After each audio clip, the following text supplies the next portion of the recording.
Hello everyone, সবাই কেমন আছেন? আশা করি সকলে অনেক ভালো আছেন। আমরা আলহামদুলিল্লাহ ভালো আছি। তো আজকে কোনো ডেইলি ব্লগ হবে না। আজকে আসলে একটা কমেন্টের রিপ্লাই দিব। একটা আপু আমাকে একটা কোশ্চেন করেছে, সেটারই রিপ্লাই দেবো আজকে। তো আপুর কোশ্চেনটা ছিল এরকম যে, আমি তো একসময় স্টাডি ব্লগ বানাতাম, মানে নিজে পড়াশোনা করছি ওগুলোর ভিডিওগুলো আমি দিতাম। তো এটা দেখে ওই আপু নাকি অনেক ভালো লাগতো ওই আপুটার। তো এখন সে জিজ্ঞেস করেছে আমাকে যে আমি এখন আর কেন ভিডিওগুলো দিই না পড়াশোনার। তো এটা নিয়ে আজকে আসলে আমি কথা বলবো। আসলে পড়াশোনা আমি করেছি, আমার আমার বিয়ে হয়েছে। এটা বলতে গেলে আসলে অনেক বড় একটা হিস্টোরি বলতে হবে। তো আজকে সেটা শেয়ার করব। আসলে আমার বিয়ে হয়েছে যখন আমি অনার্স সেকেন্ড ইয়ারে পড়ি। আর আমার একটা বড় ফ্যামিলিতে বিয়ে হয়, যেখানে আমার ৫ জন ননদ আছেন আর আমার হাজব্যান্ড একা। তো সেরকম একটা ফ্যামিলিতে আমার বিয়ে হয়। আর মানে শ্বশুরবাড়িতে অনেক লোকজন ছিল। তো যাই হোক, তারপরে আমি সেকেন্ড ইয়ার থেকে আমার হাজব্যান্ড আমাকে পড়াশোনা করায়, আমি মাস্টার্স কমপ্লিট করি। তো তারপর আমি জব নেওয়ার জন্য পড়াশোনা শুরু করি, কিন্তু এর মধ্যে আমার প্রথম যে বেবি ও হয়ে দুনিয়াতে চলে আসে। তো তারপর আমি চেষ্টা চালিয়ে যাচ্ছিলাম। আসলে আমার এটা বলতে হবে যে আমার রিজিকে এই জিনিসটা নেই, যে চাকরি করে আমি ইনকাম করব, এই ব্যাপারটা হয়তো আল্লাহ চান না। তো সে কারণে কোনোভাবেই আমি কোনো দিক থেকে আগাতে পারিনি। তো এই পড়াশোনা করতে এসে আমি আসলে অনেক বাধার সম্মুখীন হয়েছি। আমি জাস্ট বলবো যে আমার জব, যে পড়াশোনা এটা করার পিছনে আমারই সব চেষ্টা আমারই ছিল। আমাকে কেউ কখনো হেল্প করেনি। হ্যাঁ, আমি আমার হাজব্যান্ডের কথা বলবো, আমাকে অনেক আর্থিকভাবে হেল্প করেছে। অনেক মানে আছে না, যেমন একটা আপনি চাকরির একটা অ্যাপ্লিকেশন পূরণ করবেন, তাতেও তো আপনার টাকার প্রয়োজন আছে। তো এগুলো আমাকে আমার হাজব্যান্ড অনেক হেল্প করেছে, কখনোই বলে নেই যে না তুমি এটা করো না। কিন্তু আসলে শুধু তো আর্থিকভাবে সহায়তা করলেই হয় না। যেহেতু আমার ছোট একটা বেবি, তারপর আমার বয়সও তো বেশি না, তারপরে হাজব্যান্ডের সব কিছু ঠিক মতো রাখতে হবে, শ্বশুরবাড়ির ব্যাপার আছে, অন্য কোনো সাহায্য বা সাপোর্ট আমি পাইনি। তারপরে যত বড় যে সমস্যাটা দাঁড়ালো সেটা হলো আমার বেবিটাকে নিয়ে। ওর একটা সমস্যা দেখা দিল। আসলে আমি যখন পড়াশোনাটা করতাম তখন দেখা যেত আমি তো সারাদিন আসলে পড়াশোনাটা করতে পারতাম না। যখন দেখা যেত একটু বিকেল টাইম, বেবিকে সময় দেওয়ার যে সময়টা থাকতো, ওই সময়টাই আসলে আমি পড়াশোনাটা করতাম। তো দেখা গেল যে আমার বেবিটা, আমি কি করতাম, ওকে মোবাইলে কার্টুন এনে দিয়ে আমি পড়াশোনাটা করতাম। তো যথারীতি মোবাইলের ইফেক্ট ওর উপরে পড়লো। ও কথা বলতে, ও অনেক আগেই কথা কথা নিয়ে আমার কোনো প্রবলেম হয়নি, বাট কথা যে সে বলতো সব মোবাইলের কথা। ও সব কার্টুনের কথাগুলোই বলতো। আমরা যে কথাটা ওকে জিজ্ঞেস করছি বা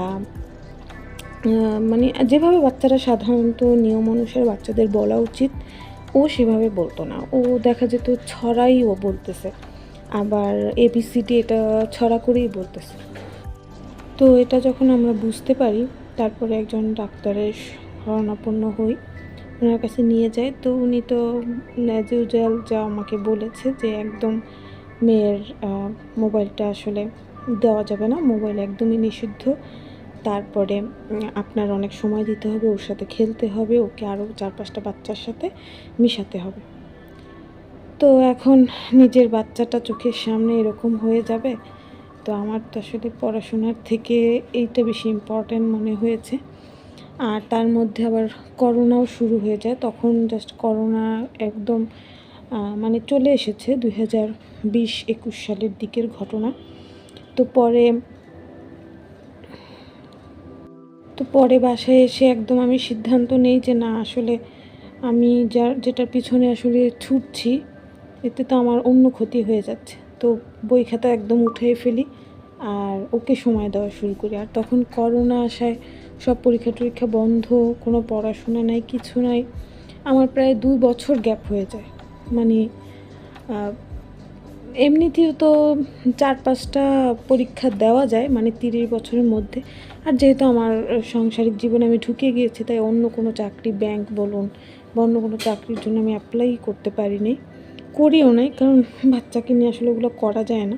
তারপরেও যদি বাচ্চাটার কোনো সমস্যা না হলে আমি আসলে চেষ্টা করতাম। তারপরও আসলে চেষ্টা করেছি, বলব না যে করি নাই। কিন্তু ওইভাবে চেষ্টা করতে পারিনি। যখন আমি ১ম দিকে পড়াশোনাটা শুরু করি, তখন আমি একদম এদিকে অ্যাটেনশন দিয়ে কোচিংয়ে ক্লাস করতাম। তারপরে ওকে ওর ফুপির কাছে রেখে গিয়ে আমি কোচিংয়ে ক্লাস করতাম। আসলে সব কিছু মিলিয়ে ওর উপর একটা ঘাটতি পড়ে গিয়েছে। আমি যদি দেখা যেত যে আমার মার কাছে থাকতে পারতাম, তাহলে হয়তোবা মা অন্যভাবে টেক কেয়ার করতো, ওকে রেখে আমি পড়াশোনাটা চালাতে পারতাম। আসলে সবার স্বপ্নের জীবন তো একরকম হয় না। তো আমার ফ্যামিলিতে আমি আমি মানে আমার অন্য কোনো দেবর বা ভাসুর এরা নেই ঠিকই, কিন্তু এ কারণে দেখা গেছে যে আমি যে শাশুড়িকে রেখে গিয়ে আমার বাবার বাসায় থেকে পড়াশোনাটা করব, সেটাও হয়ে ওঠেনি। আর বেসিক্যালি আসলে আমার মাও আমাকে ওইভাবে সাপোর্ট দেয়নি। অনেকের মা আছে যে, "না, তুই এখানে এসে পড়াশোনা কর।" হ্যাঁ, এভাবে সাপোর্ট করে। আমার মা সবসময় বলেছে, "না, যেটা শান্তি বজায় থাকবে, তোমার বাচ্চারা ভালো থাকবে।" তো ওই কারণে আসলে আমার আর হয়ে ওঠেনি। আমি যত চেষ্টা করে আসলে পারিনি। মেইন কথা যেটা আমি বুঝছি মানে এই ৫-৬ বছরে পড়াশোনার মধ্যে থেকে, যে আসলে রিজিক অনেক বড় একটা ব্যাপার। তোমার যেখানে রিজিকে আছে, যেভাবে রিজিকটা আছে তুমি জাস্ট ওভাবেই পাবা। তো তারপরে আমি পড়াশোনাটা একদম ছেড়েই দেই।